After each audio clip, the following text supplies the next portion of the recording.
Hey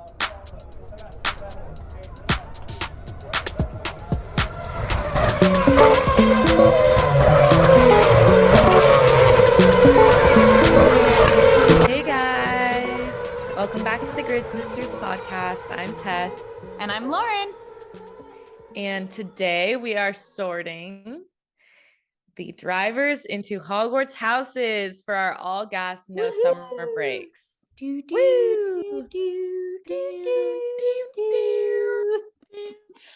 All right. We're going to go by house instead of by team. Yeah. So, first things first, we're going to start with Gryffindor. We think some of these are hot takes. So if you disagree, tell us why in the comments on our Instagram post for this video. Come tell us why you think a driver should be in a different, comment down below. Why you think that driver should be in a different house. Let us know. Lauren and I are really, really big Harry Potter fans. We've read the books multiple times. Have won a bunch of trivia things. Yes. Yeah, really big Harry Potter fans, have a vast knowledge of the lore. You got a lifetime of knowledge. How much nerdier could I make that sound? We have a vast knowledge of the lore. And so we felt like this is a good combination of our knowledges. Absolutely. Two fandoms coming together.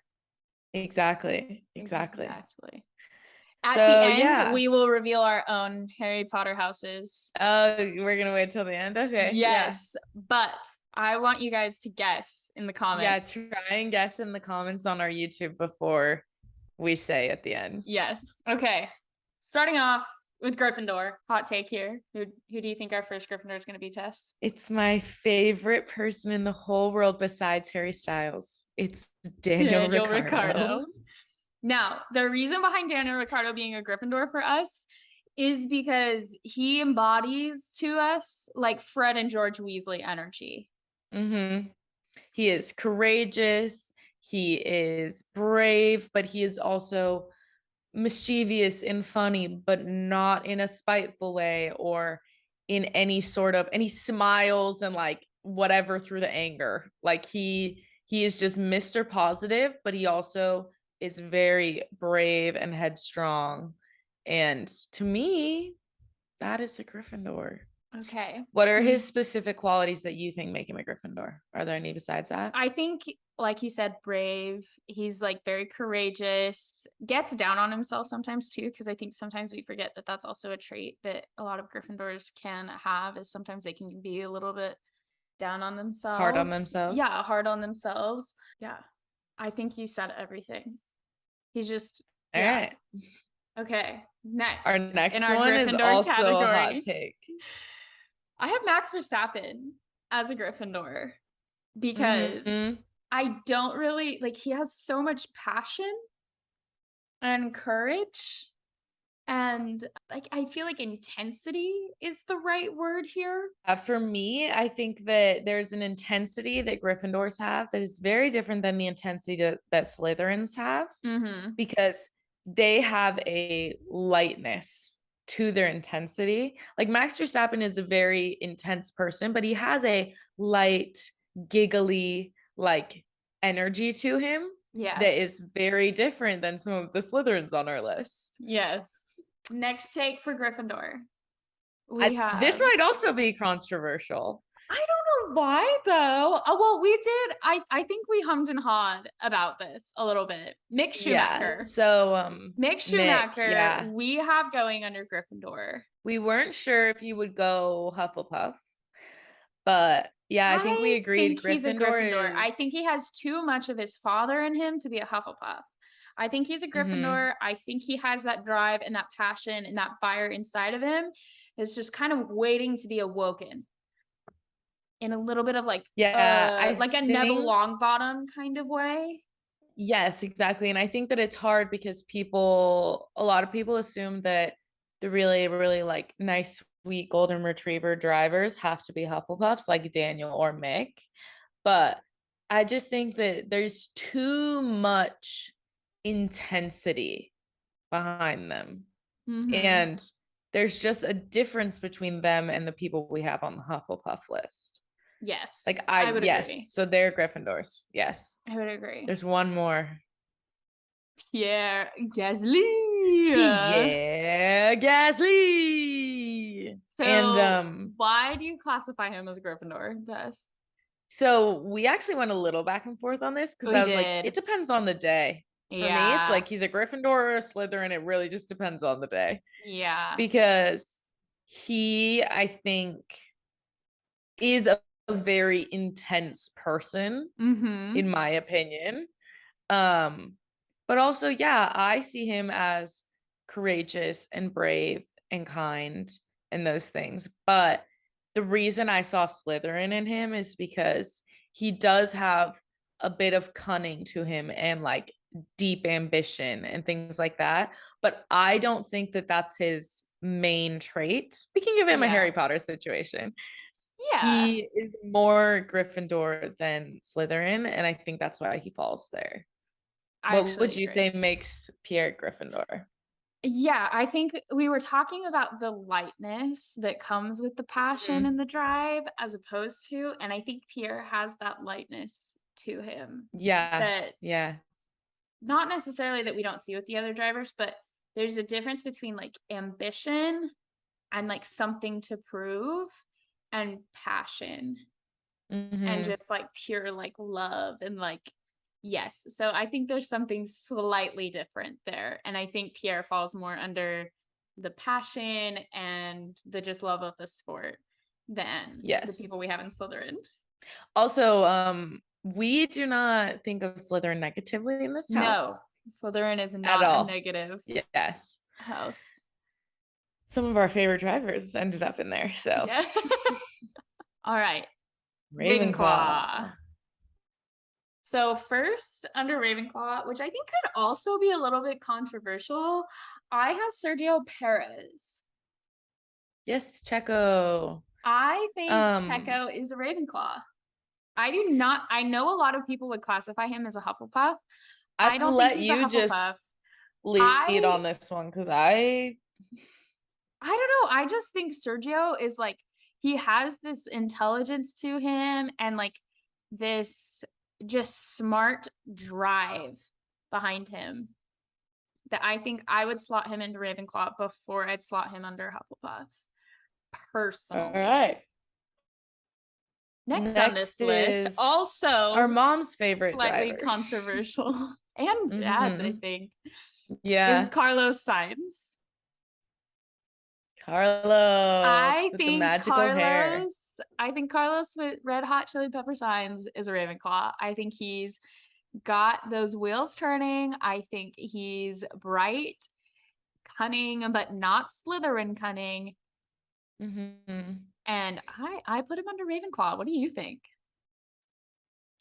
Yeah, I think so too. I think that when I tried to like classify him, I'm like, yeah, Ravenclaw makes sense because there is like a cunning to him where it's like problem solving, make this work this way, or like when he's driving, I think outside of driving, Carlos could be a Hufflepuff.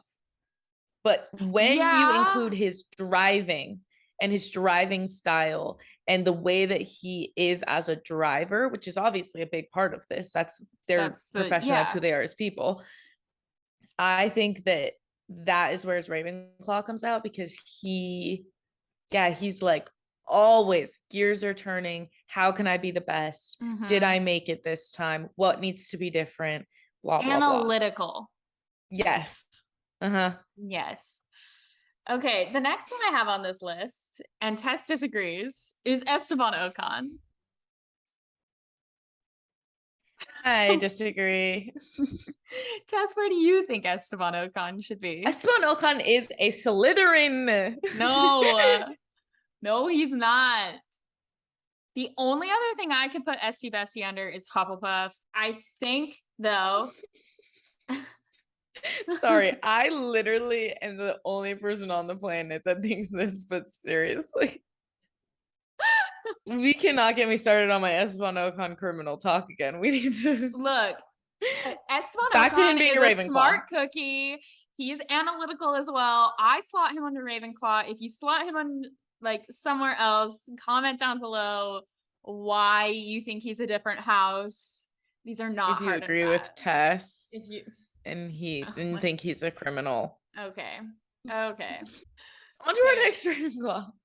Next Ravenclaw is Valtteri Bottas. Valtteri Bottas. I feel like this one's self-explanatory, but I mean, you can chime in. I agree. I think if we think about that Valtteri at Mercedes, I think that his whole role was like analytics, doing everything he could to be right up there with a world champion. Yeah.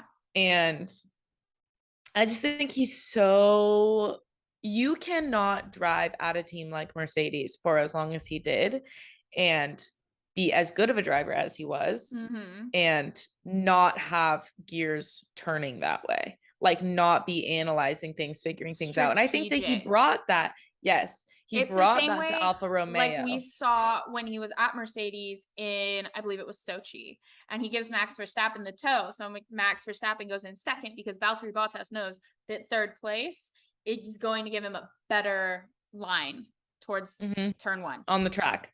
That right there, that's Ravenclaw to me. Yes. And I think that he brought that with him to Alfa Romeo, and he is in a sort of guiding, like, leadership role for Zhou Guanyu.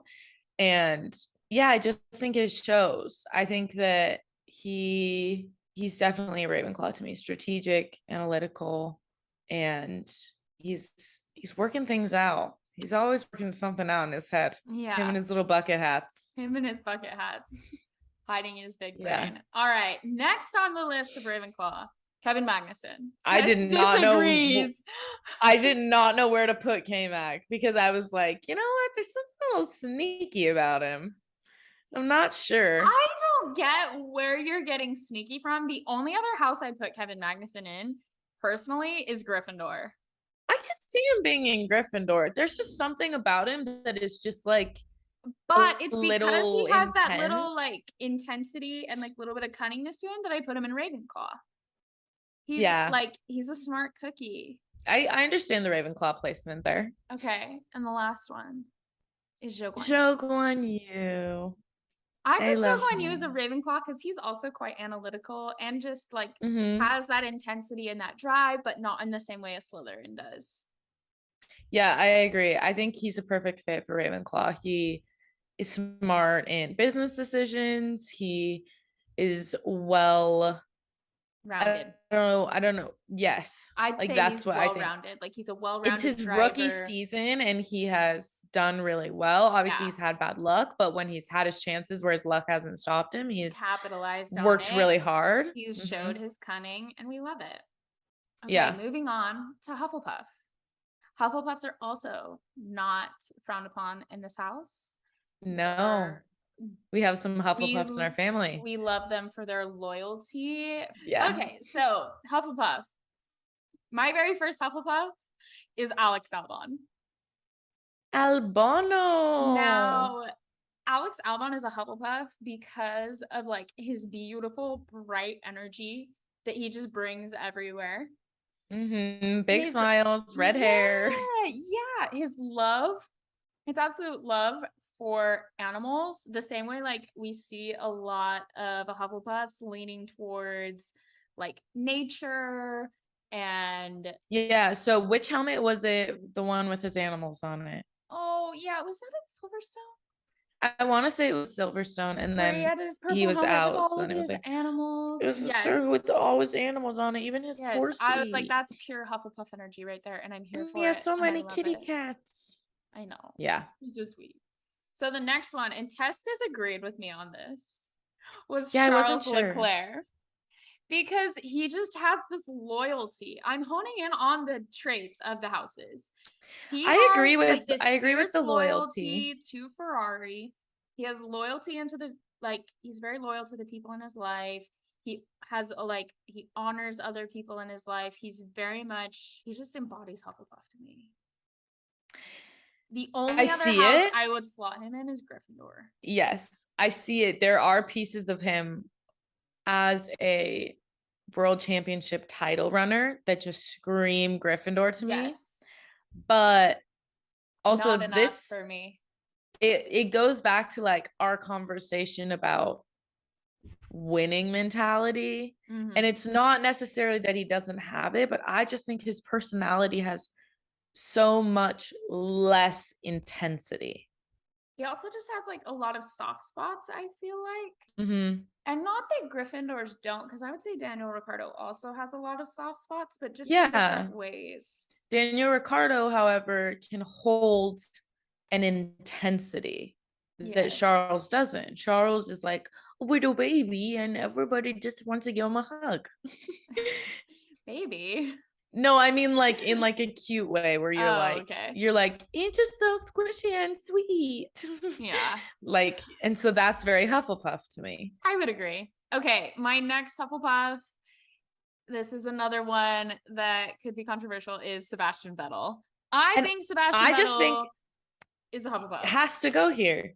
Like, Yes. the only thing that could make him a Gryffindor is his activism, but even then, the root of it is like Hufflepuffness. Yes. Okay. And here's my take.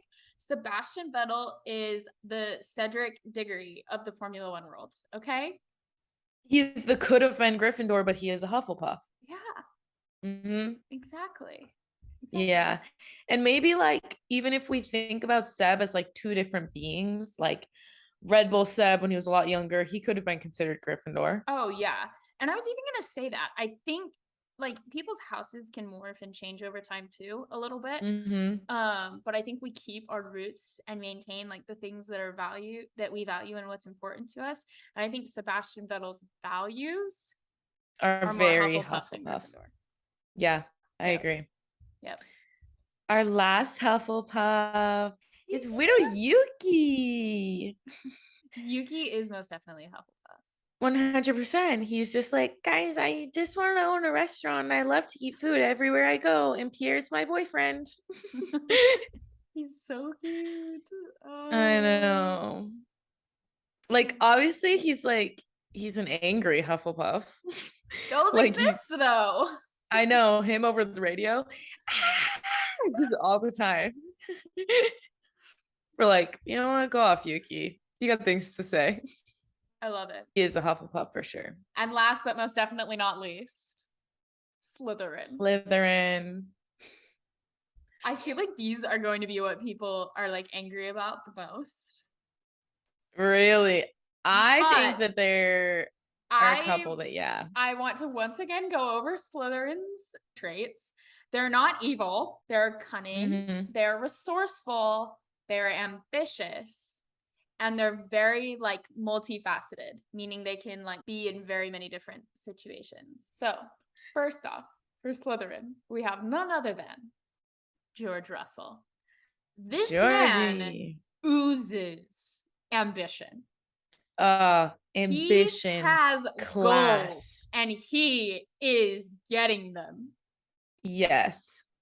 I think that to secure a conversation even with Mercedes 3 years ago, it's like it takes talking, networking, ambition, showing lots of things to be able to even secure the conversation, let alone end up there. Absolutely. And you know what? He was relentless in his pursuit, like a true Slytherin would be. Yeah. Which, there you go.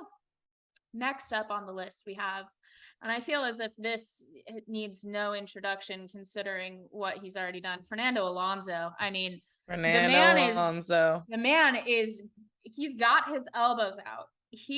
L Plan is chaos. L Plan is chaos, but he's thriving in his chaos. For some reason, he decided to go to Aston Martin, which I feel like is just the embodiment of a Slytherin team. Yeah, Like, and also it was like is there. The money at Aston Martin.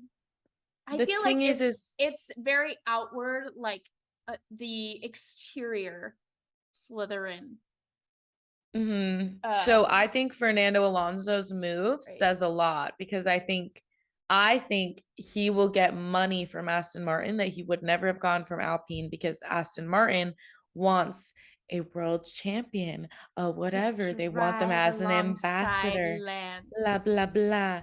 Yeah. Because And so Lance I can't think, hold anything for himself. yes, I think it was a ambitious move, but not in the way that he'll have a better car. No.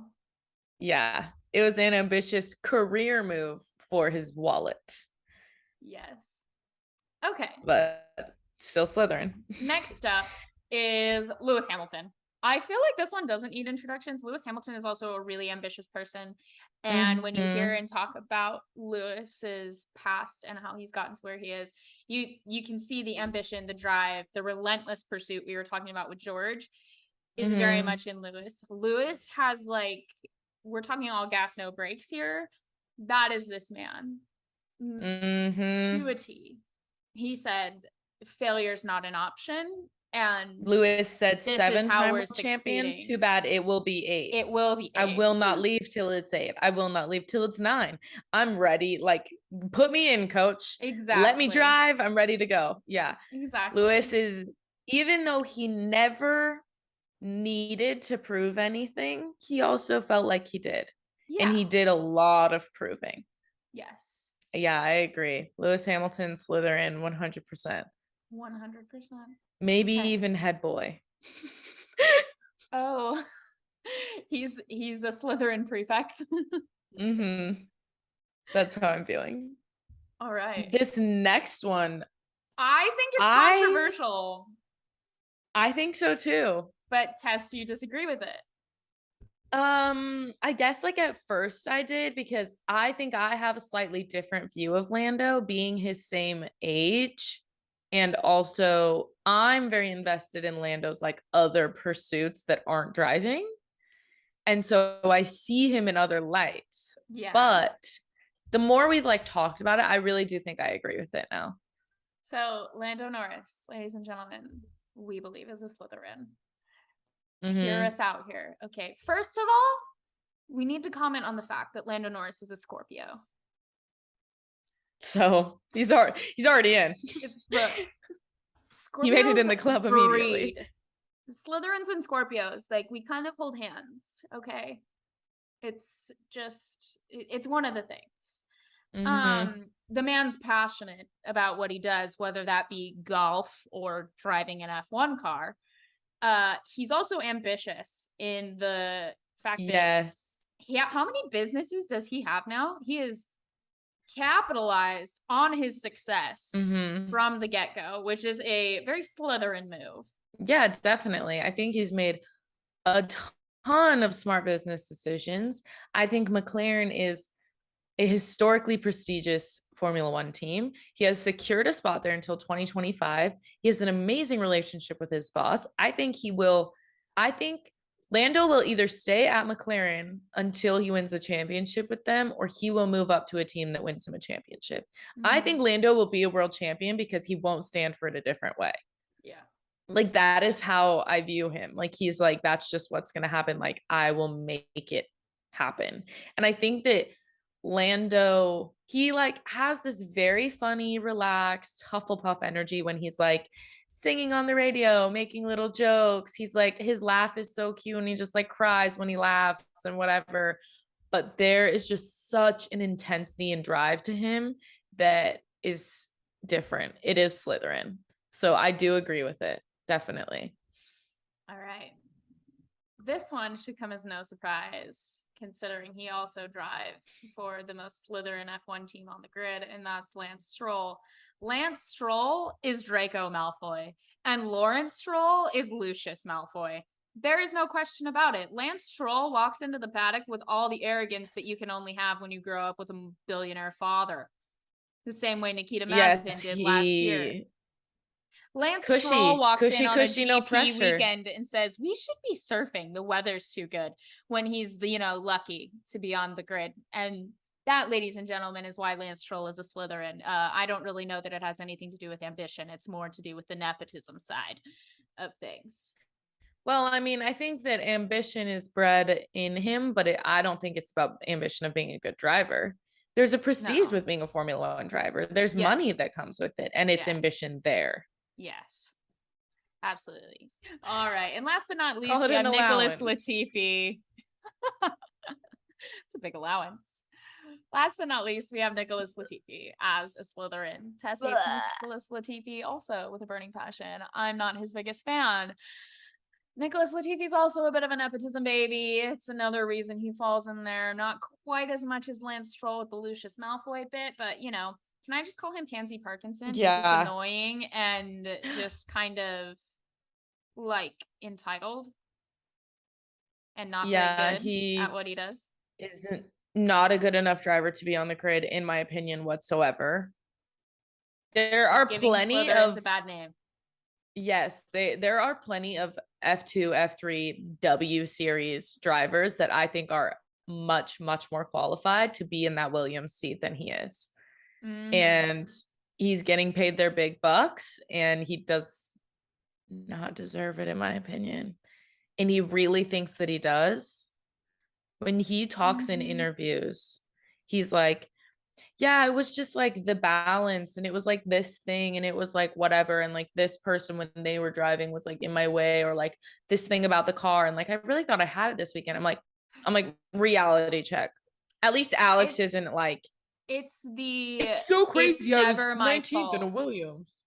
Exactly. It's never my fault energy for me. Yeah. Exactly. All right. To not harp on this any longer, we shall now reveal what our own Hogwarts houses are. Tess, would you like to go first? I am a Ravenclaw. Yes. Yeah. And I am, if you haven't guessed already, a Slytherin. So Tess is a Ravenclaw, Lauren's a Slytherin. Yeah, okay. To be honest, until a couple years ago, I was really in denial that I was a Slytherin, okay? I, for many years, denied the results of my Pottermore quiz. I was like, absolutely not. I knew it. This is not happening, okay? I denied it. I denied it for a very long time. And then I finally, you know, over the past couple years have just come to accept that I am a Slytherin, and there's nothing wrong with that. Thank you so much for tuning into this episode of the Grid Sisters podcast, with All Gas No Brakes being our summer segment. Be sure to follow us on Instagram for daily updates and for graphics from this episode at the Grid Sisters on Instagram, at Grid Sisters on TikTok for outtakes, funny bits, and other such moments.